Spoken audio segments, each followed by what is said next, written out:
From the time the first rains start to fall here in the Holy Land in September and October, the earth begins to green up. Winters in the Middle East are short-lived. Springtime in Palestine or in the Holy Land is a beautiful time of year, and this year is no exception.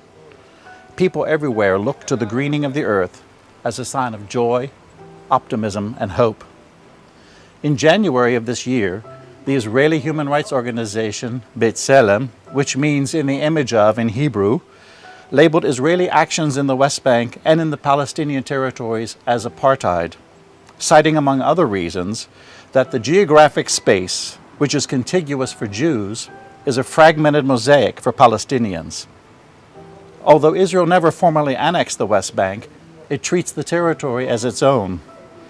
Israel also undermines the right of Palestinians in the occupied territories, including East Jerusalem, to continue to live where they were born. B'Tselem, in its position paper, goes on to say that, quote, Israel has instituted a separate planning system for Palestinians in the West Bank, chiefly designed to prevent construction and development.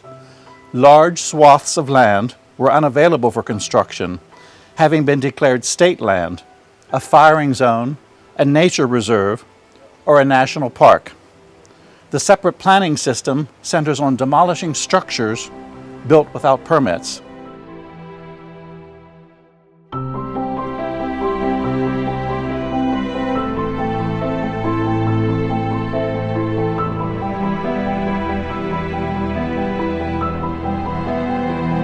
This is the family cave where my family used to live here. So it was like a tradition for people to live in caves. And caves are protected here. They are cool in the summer and warm in winter. So this is my grandfather, Daher. And this is my father, Bishara, and my uncle, Naif. And the family were living in this cave. And the last one who lived in this cave was my uncle. And he stayed here until he died in 1987. So he was married to the land. Welcome to the Tent of Nations. We are very happy to have you here, and thank you so much for taking the time to come and visit us on this day. My name is Dawood, and Dawood is the Arabic name for David. And we are here at the Tent of Nations, which is a family farm that is located southwest of Bethlehem on a nice hilltop, which is about 3,000 feet above sea level. From here, we have a nice view to the west, and we could see a nice sunset with the Mediterranean Sea. Now, the land is located southwest of Bethlehem, close to the village of Nahalin, about 6 miles. And it is located on a hilltop, and now is surrounded by 5 Israeli settlements that are growing to become small towns. Now, our story with this farm started more than 100 years ago when my family bought this piece of land. It was during the Ottoman period. Now, during the Ottoman period, many people did not register their land because they did not want to pay property taxes. So my family decided at that time to do 2 unusual things. The first thing they did, they registered the land. So we got papers, which is very important. Then the other thing that the family did, they moved from Bethlehem and they used to live in a cave on the land. Now, it was unusual for Palestinians to live on their land because according to our traditions, which is also biblical traditions, people used to live in communities, like small, like in a village, and then outside the village was always farmland. But my family decided to live on the farm in order for the children to grow up on the farm, to be connected with the land from the beginning, and also to continue the journey. And this is exactly what happened. So after my grandparents died, my father and uncle continued the journey. They continued farming the land, living in caves until they passed away. So my father died in 1976 on Land Day, 30th of March 1976, and my uncle died in 1987. So my father left my mother with 9 children. So it was hard for my mother, but again, we continued the journey here. We grew up connected with the land. Now, things were changed for us in 1991. As we heard, by chance, the Israeli authorities declared our farm as state land. This is a way to confiscate land and for the expansion of the settlements. By the way, this area located in what is so-called now Area C after the Oslo agreements, which is totally under Israeli military control. Now, we said in 1991, after we heard about the land confiscation, we said this is unjust. We are the owners of the land, we have the documents. So we appealed to the military authorities to prove ownership. And we started a legal battle that is going on and on until today. So we spent 12 years in front of the military court, and after 12 years struggling in the military court, was in 2002, our lawyer got a fax, the family does not have enough proofs of ownership. So we had to bring this case to the Supreme Court. Of course, Palestinian lawyer from the West Bank could not represent us in front of the Supreme Court, so we had to hire a lawyer, Palestinian lawyer from Jerusalem, who is still representing us until today. So we are in court since more than 30 years until now, but the most important thing that we did not give up. We are still here, and we did not lose any part of the land, which makes it probably one of the unique cases that are still in court since 1991.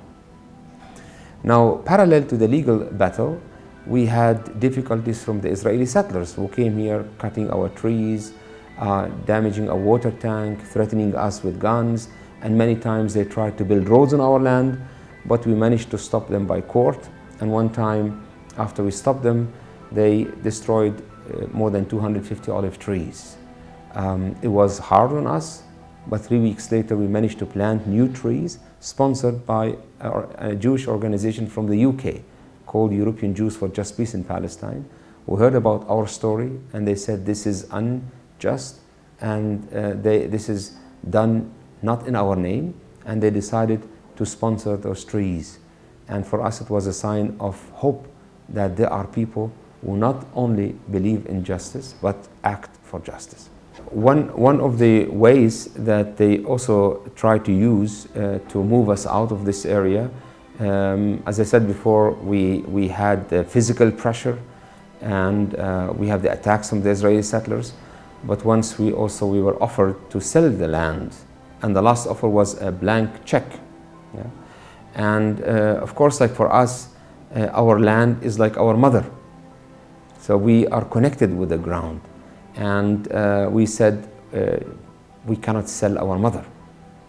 So this is very important, and a way that we are rooted in the ground, with the ground. And this is what we are trying to educate our children to continue with on the same track.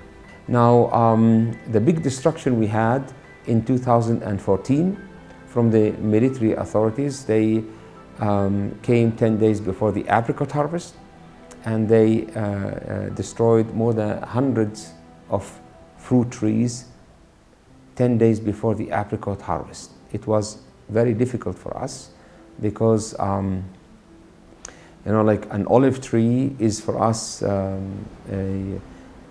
sign of hope, and those apricot and apple trees were destroyed shortly before the harvest. Was painful because it takes years for a tree to grow and bear fruits, and within a couple of hours everything was destroyed.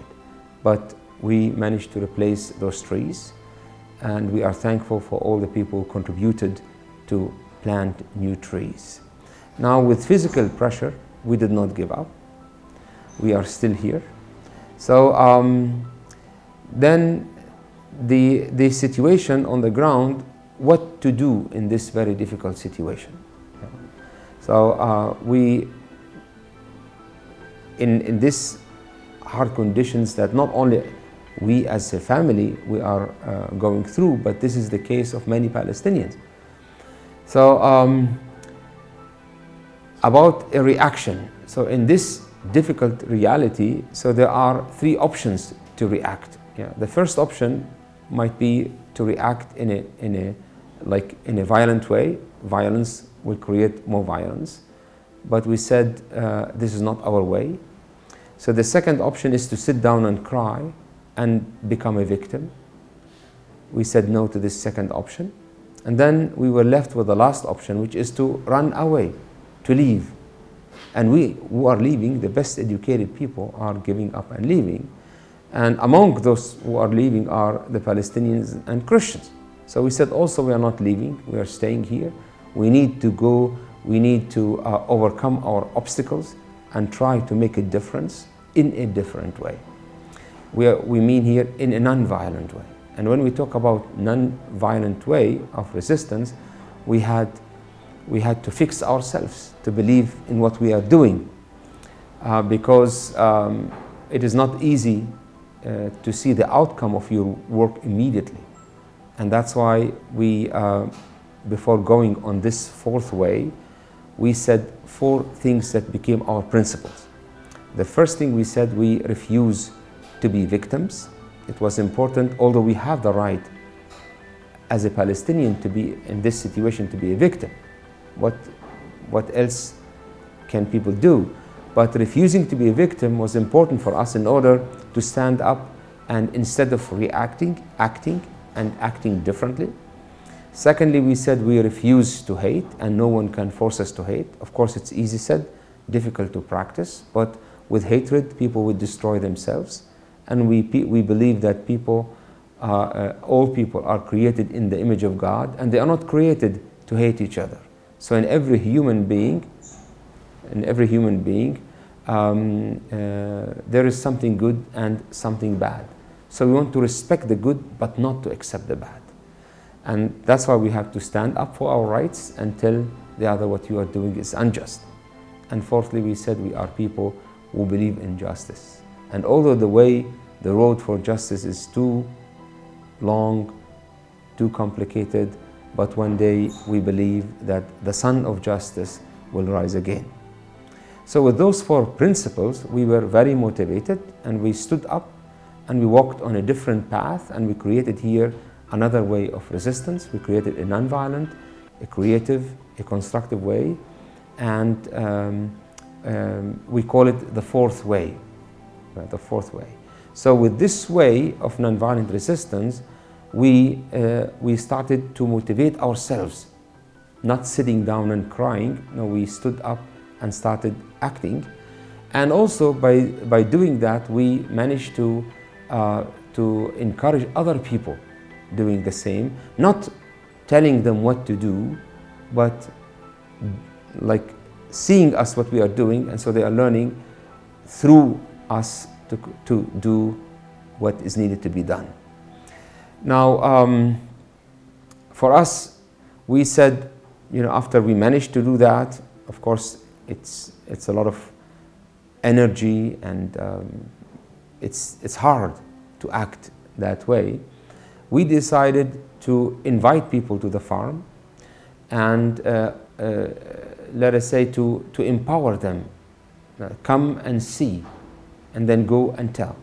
So the question was, how can we develop the farm without electricity, without water, and without building permit? Because this is Area C, and we have so far more than 20 demolition orders here.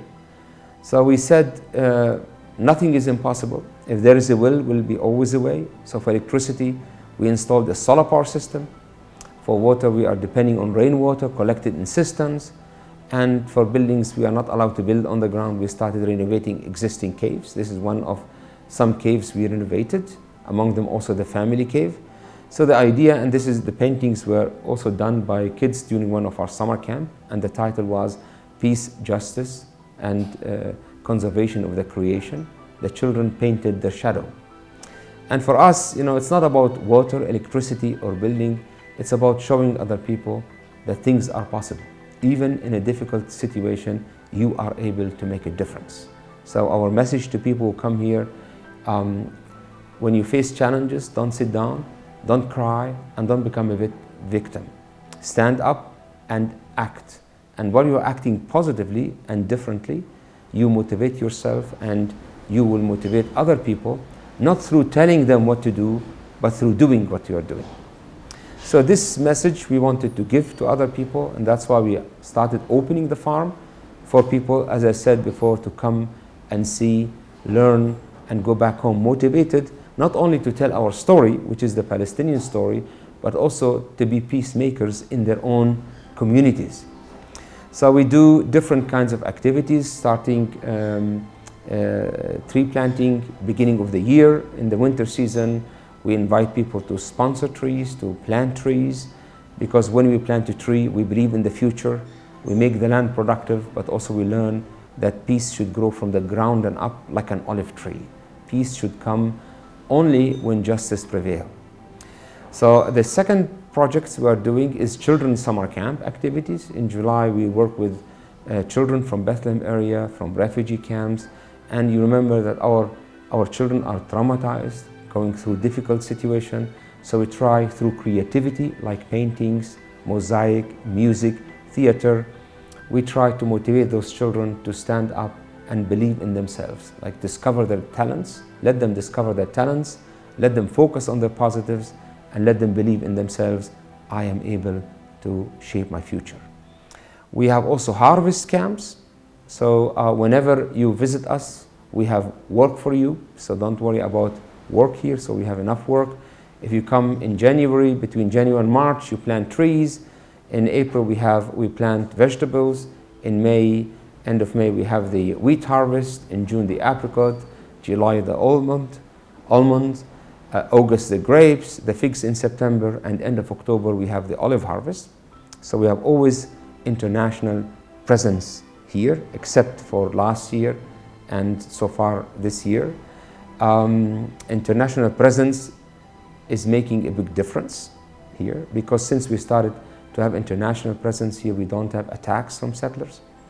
Of course, our journey is long.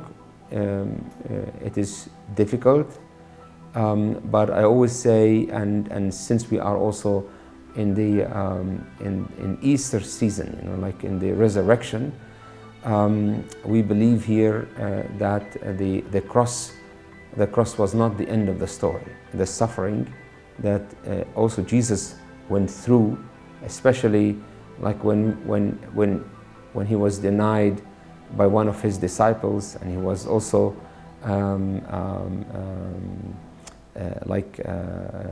denied and betrayed also by one of his disciples too. His disciples did not know what's going on until he died on the cross, and on the third day he is risen. So the hope of resurrection is actually what keeps us going here, because we, at the moment, we are going through difficulties and challenges, but those challenges cannot stop us from moving on in this dark tomb, because the light of resurrection is still burning in this dark tomb. And one day, of course, we will stand up again and continue our journey, always with faith, with love and hope.